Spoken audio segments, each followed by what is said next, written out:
Welcome to It's a Woman's World, a show which looks at any and all topics under the sun from a woman's point of view. Hosted by Ali Naifani. And here's Ali. Welcome to the show. Well, today we are going to showcase some of the talents of our lovely cast and crew here at the Women's World, and we want to talk to you today about some of the special things that they do. So as we get started, I'm going to introduce who they are to you. First of all, we have Janga. Hi, Ali. Hello. It's nice to be here. Thanks for having me here. Absolutely. And Bonnie Watkins. Hello. Hi, Bonnie. Junita Cathey. Hello. Hello, Junita. And Nadia Giordana. Welcome. Hi, thanks for being here. Yeah, well, I'm so excited because I am in the presence of some very talented women, and we're going to talk about your talents today. Wow. All right, so let's get started with Uma. Okay. All right, so you have displayed for us many times your beautiful voice, your singing and her dancing, and so tell us about that. What is singing and dancing? What does that mean to you?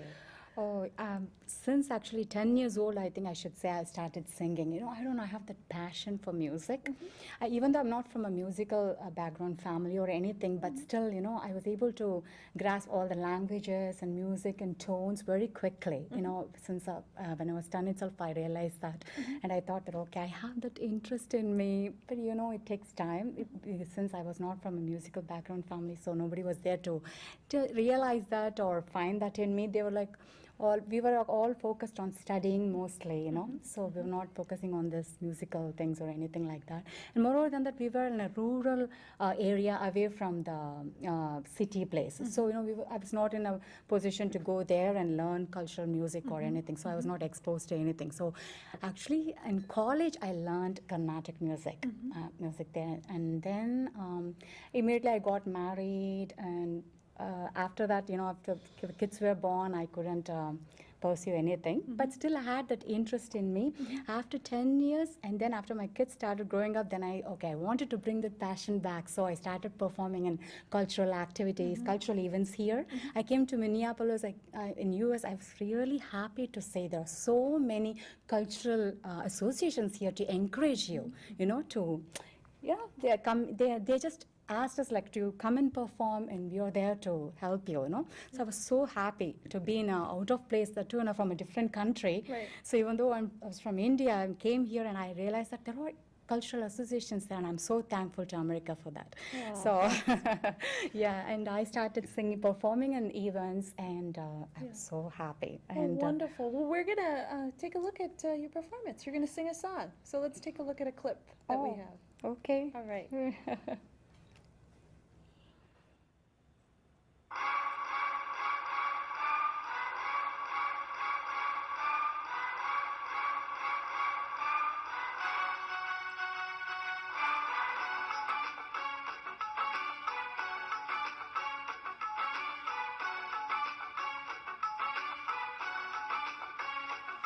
देखी है सारी दुनिया, Japan से लेके Russia, Australia से लेके America.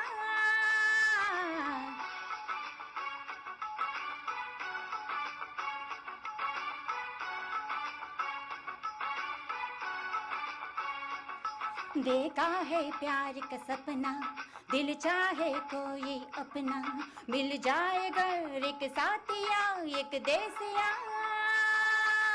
Made in India, made in India, एक दिल चाहिए that's made in India. Oh, made in India, एक प्यारा सोनिया, एक दिल चाहिए that's made in India.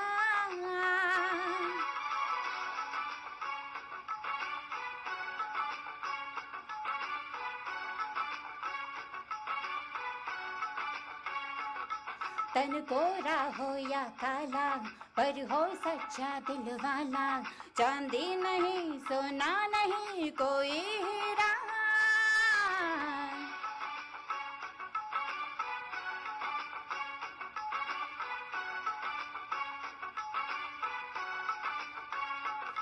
दिल जिसका हिंदुस्तानी, नहीं कोई इंग्लिशतानी, रात और दिन मुझे प्यार को ये करने वाला।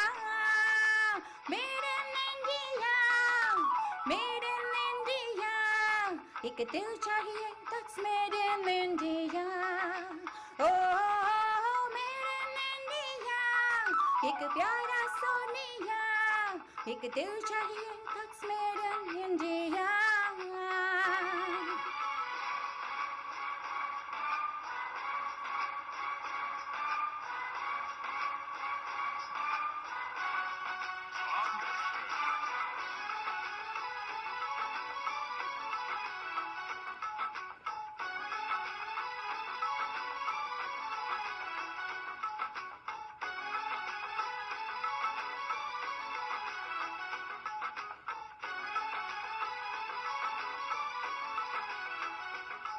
कैसी है यार अमीरी, कैसी दिलदार करीबी, अच्छा है क्या क्या है बुरा मुझको बता.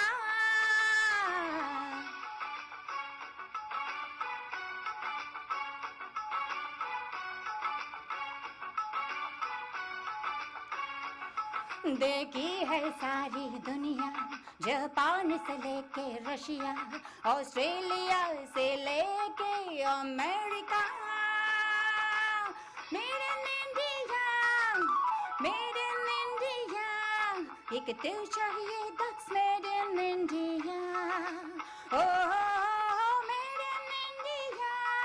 एक प्यारा सोनिया, एक दिल चाहिए that's made in India. Oh, made in India, made in India. एक दिल चाहिए that's made in India. Oh, made in India. एक प्यारा सोनिया, एक दिल चाहिए that's made in India.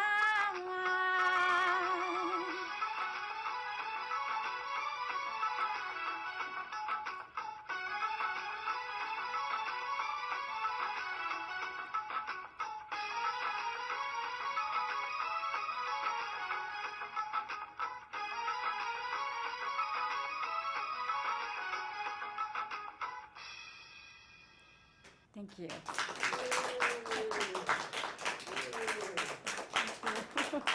Thank you.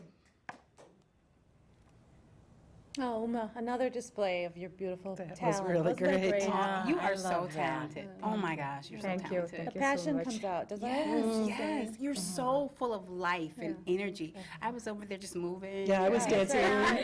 That's right. So I think if you have passion, it comes out. It Yeah. shows. I agree. It's infected. Yes.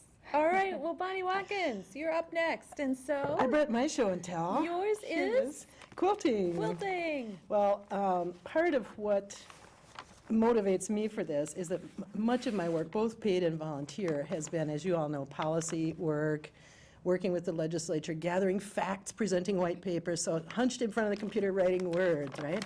And what do you have after you've spent 10,000 hours doing that? A piece of paper. Right? So we're throwing that away. All right. Love it. But the interesting thing to me about quilting is it's a different texture. It's a different senses, you know. So I brought some samples.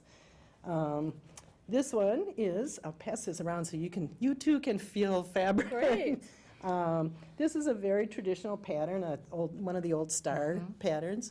And this actually was a class that I took where the teacher picked out the material, picked out all the patterns. I'll just pass that one around. Nice. Part of the fun for me, though, and sometimes I do this when I'm lying awake at night worrying about some policy, white paper type stuff, I'll just go down and do quilting for a little while so I can touch fabric, see color, be in a different mindset. So that one I think is pretty and interesting, but one of the things I learned is that you can also pick out your own colors. This is the log cabin, is another very traditional pattern. And one of the fun things about this pattern is that I think it's kind of the idea as a cabin is viewed from high up above. So there's traditionally some kind of red or bright square in the middle that's the hearth. You know, you need that fire in your cabin to keep you warm, right, in the cold northern winters. So, and there's many different ways to do it, but this one is usually dark on one side and lighter colors on the other side. So you put, 20 of those together to make a quilt, of course. But it's really fun picking out the patterns when you have a huge stash of fabric at home. Yeah, that's what I was about to ask. I think there's so many pieces. I think you put it together, and there's right? like little fireflies in there, and this is actually snowflakes. I and, never you knew know, the name of that pattern okay. before. Yeah, the log cabin, have there's one in many that pattern, variations yeah. on it. And that's really part of the pleasure for me, is feeling part of that long line Yeah. of women who have, in every culture, I think, women have made quilts, or at least blankets, often different styles. And if they were poor, they made them out of whatever they Oh, had yes. around. Oh, There's, yes. women were discovered some years ago in a little town in Alabama that didn't even have electricity until maybe 20 years ago.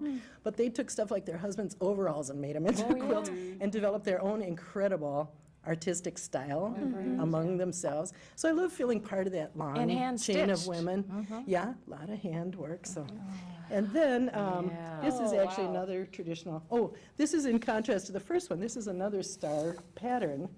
But see, the teacher picked too boring colors for me.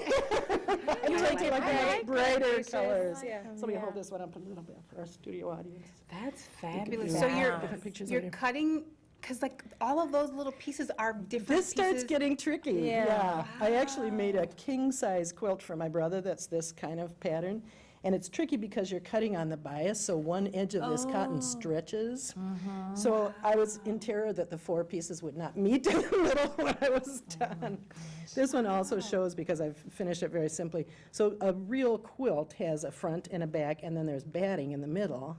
And what some people call the quilting is the top stitching that holds it all together.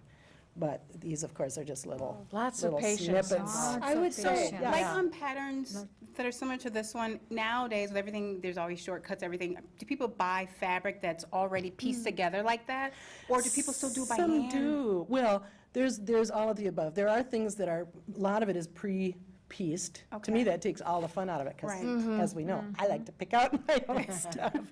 But you can do a lot of the work by machine, you know, so there's a few things, and I'll show one that you really almost have to do by hand, but you can do, including some pretty fancy embroidery stitches, a lot of machines, and machines are so much cheaper than they used to be. Yeah, they are. Okay.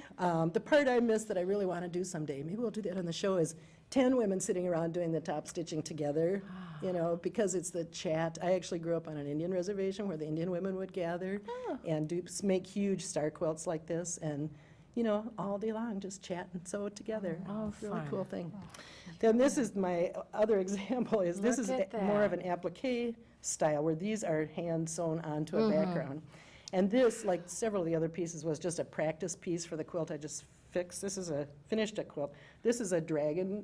It's kind of hard to see probably. Yes. But they're actually, each of those little pieces is sewed on like a stencil, sort of. And these were all scrap fabrics. And that's hand stitching. Yes, and it takes a long time. But you know what? You can do it while you're watching television. Yeah. You can do it while you're in between other things, so But you you need a shouldn't lot feel of that one. patience and creativity Well, too. This one is also interesting to me because the dragon's head, I didn't know I could sew on those tiny bits of black to make the head of the dragon. So actually I took out a Sharpie and drew the parts of the face on the dragon. So Wow. you can paint on fabric, you can do so many Yeah, if different it's things. permanent, it'll be there. So that's what I love about it. You can start with a long, long tradition, but even those long traditions, those women, you know, think of those women out on the prairie in the winters. They had not that much else they could do in the long winter, but they could be doing stuff, and they let their artistry, their creativity shine They through, add even if their they had own almost nothing to work creativity, with. yeah. Just creating these designs, you know, Yeah. they could have just sewed a bunch of squares together. Yeah.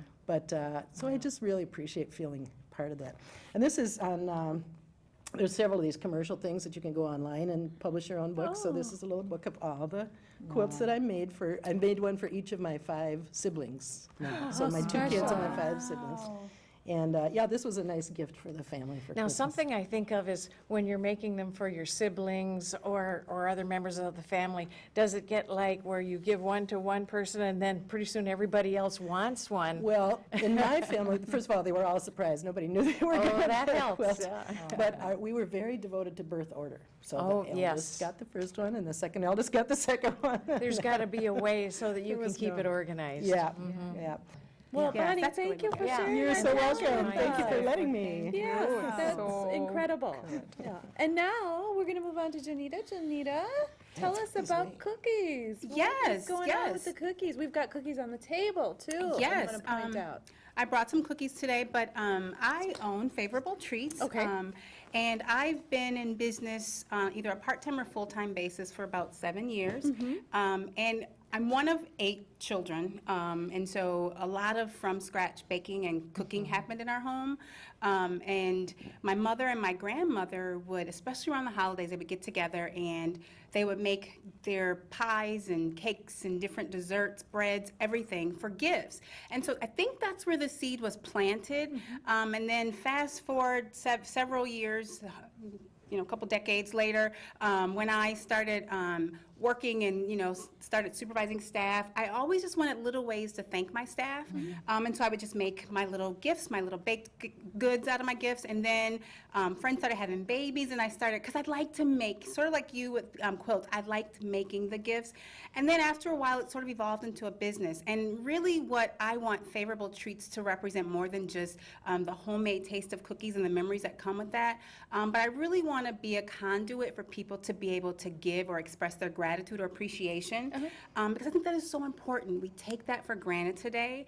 And so I want Favorable Treats to be an opportunity to partner with my customers to be able to help you thank that neighbor, thank that sibling, thank your employee, because a lot of times we just assume people know that we appreciate what they do, or we assume because they're working for us that, you know, their income is enough of a thank you, or even just our mother or child, that they just know that we appreciate them. But sometimes it takes that extra step of writing that handwritten note, which now is almost an art form. Yes, it is. Or even partnering with an organization similar to Favorable Treats that can help you express that, because time may be of the essence. So you don't have time to be in the kitchen baking. You don't have time to make those handmade gifts, but you can use something like what I do to be able to help you. So then people don't get lost along the way without being able to know that they are thanked. And so 5 things I want to say of ways that you can help express, or that you can actually express gratitude. One is going back to the simple please and thank you. You know, just saying please and thank you for the basics in life. I think, again, as just kind of customer service changes in our interaction, now that we're so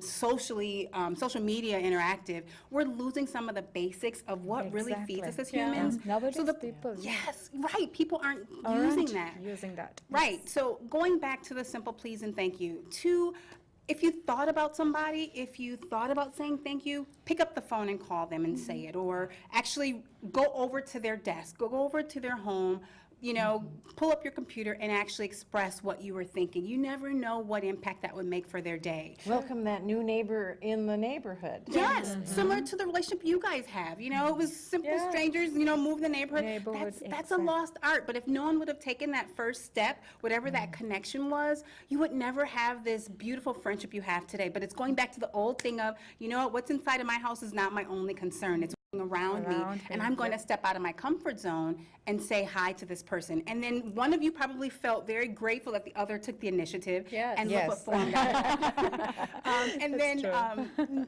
another thing to do, as I was saying before, really the art of sending a handwritten note. So I have a lot of brothers and sisters, so actually my charge for myself for the month of August is to write a note, a handwritten note to all 7 of my brothers and sisters, just to let them know I was thinking of them. I mean, we talk on the phone all the time, but again, it's like those things feed us as humans. My kids love getting a letter in the mail, whether it's an invitation to a birthday party, whatever it is.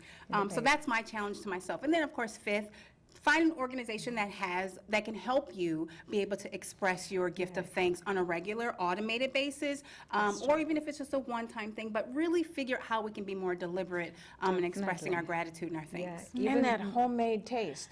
So many people don't get that anymore. If they don't cook at home and someone else doesn't, they don't know the difference until they've had that homemade taste. It's like, oh, wow, what a difference. Well, and it's different from the kind of classic corporate gift. It is. Whether that's, I don't want to put down coffee mugs or anything, but, you know, you can tell when somebody went out and bought 10,000 pins. Thank you things. But a cookie that somebody made that you can eat is really so much more human. And it makes a huge difference. Last time, too, when she made made it, I took it to my kids, and they said, Yes. this tastes so different from the one we get it from store, Mommy. And I said, yeah, it's I wanted homemade. to mention too, That's you what had it ones is. that you had a beautiful little ribbon around them. Remember, it was and orange. Yeah. presentation I put was one of those good. ribbons in the quilt that I made, the last quilt.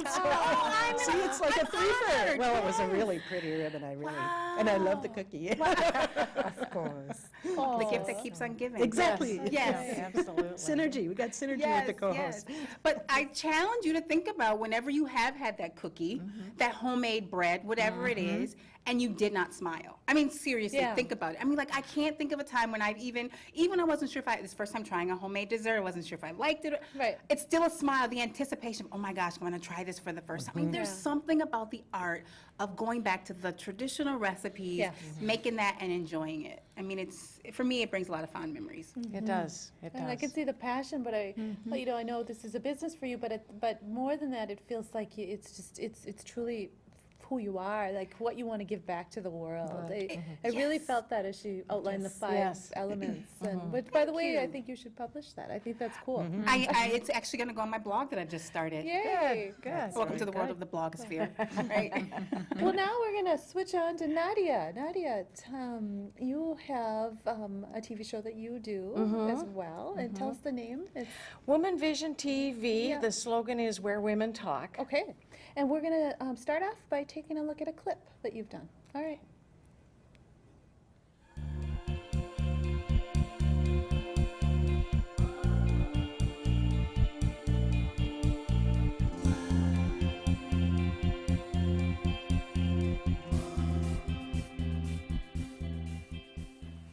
Hello and welcome to Woman Vision TV. It's where women talk. I'm your host, Nadia Giordana.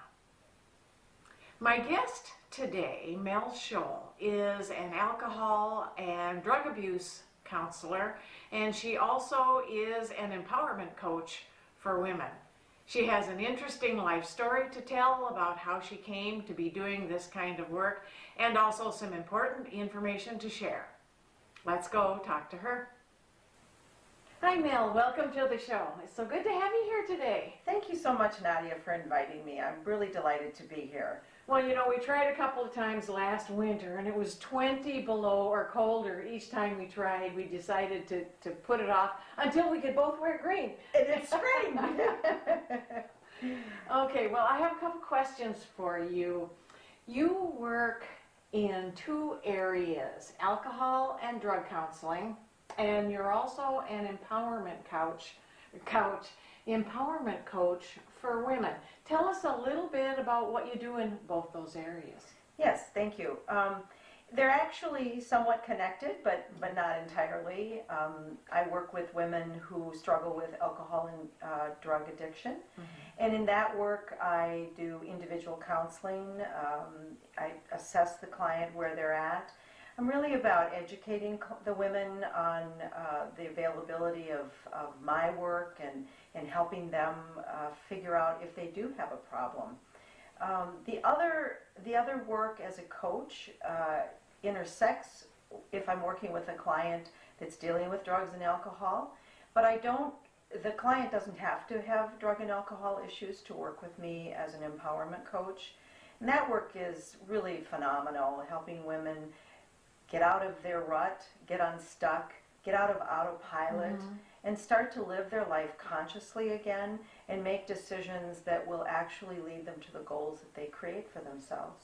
Oh, how great. Well, Nadia, what a very important topic to society today that you're covering in that clip. And so tell us more about that.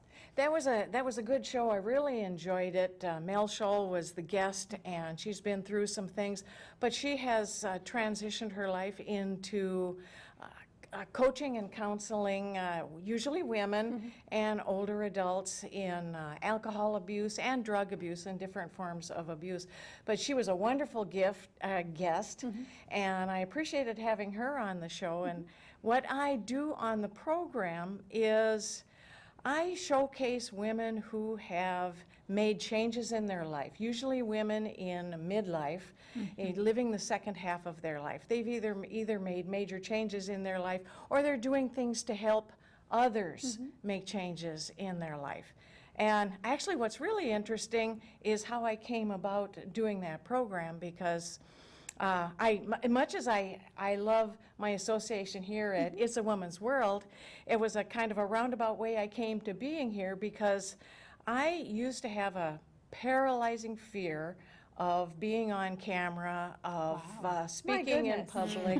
Would have never guessed that. Yeah, well, and that's how it all came about. And talk about making major changes in your life and overcoming barriers. I don't know if it was, it was an obstacle. I started out a few years back by doing internet radio. That wasn't visual, and that was my first foray into that, because I could have my notes there in front of me, and I made that first step. Once that wasn't terrifying anymore and became fun and eventually boring, then I'd have a love for video editing, and all of the component pieces and working with cameras. So I pulled all those things together and developed an internet, I call it an internet TV show. The episodes do get shown on Minnetonka, the public access TV show, very similar to this one. So that program, then I bring in the guests, and I enjoy so much talking to these women. I've made friends from the people, and it's grown from there. I've been enjoying doing that project and working with the technical aspects of it too, which has been real interesting for me, that I even could master some of those skills. So you said you made a major change. What facilitated the change? I mean, if you were terrified, I'm assuming you were in a completely different industry. Yeah, well, there were two things. The first thing that happened was I got laid off. We were talking about in another episode about getting laid off and the things that you do. I got laid off from a career, and at that point in time, I was approaching 60 years old. I was 80+ pounds overweight, and I needed to make a lot of changes in my life. So the first thing I did was lose that weight. That gave me such a feeling of accomplishment, power, confidence, that I thought, what else can I do now that I'm on a roll to overcome before I lose this? And I thought, I can't do public speaking. I'm terrified of that. I can't go in front of a camera. So that became my next challenge, was to do that. That's how that came about. And it's rather odd, I think, in the sense.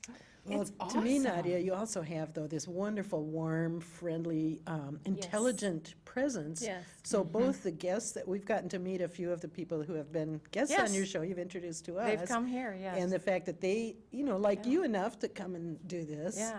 I think is a huge part of using your skills, your persona, and add that to the technical side. It's I been think is fun. really, Yeah. really smashing. Yeah. And isn't your show available on your blog or on YouTube also? Yes, If I don't live in Minnetonka, I can still see it. In fact, it's more accessible through my blog, and you can go to NadiaGiordana.com. And it also has a Facebook page, and all you have to do is type that in. It's a Woman Vision TV, and it'll come up. Yeah. But yes, the women are so wonderful, and I've made so many friends doing that. It's just, it is a passion. Well, you can see it clearly. And wow, what a great show today. Thank you for coming on and displaying. And I think we're awesome. I think so too, to be in the company of such talented women. We thank you for being with us today on It's a Woman's World, and we hope to see you next time.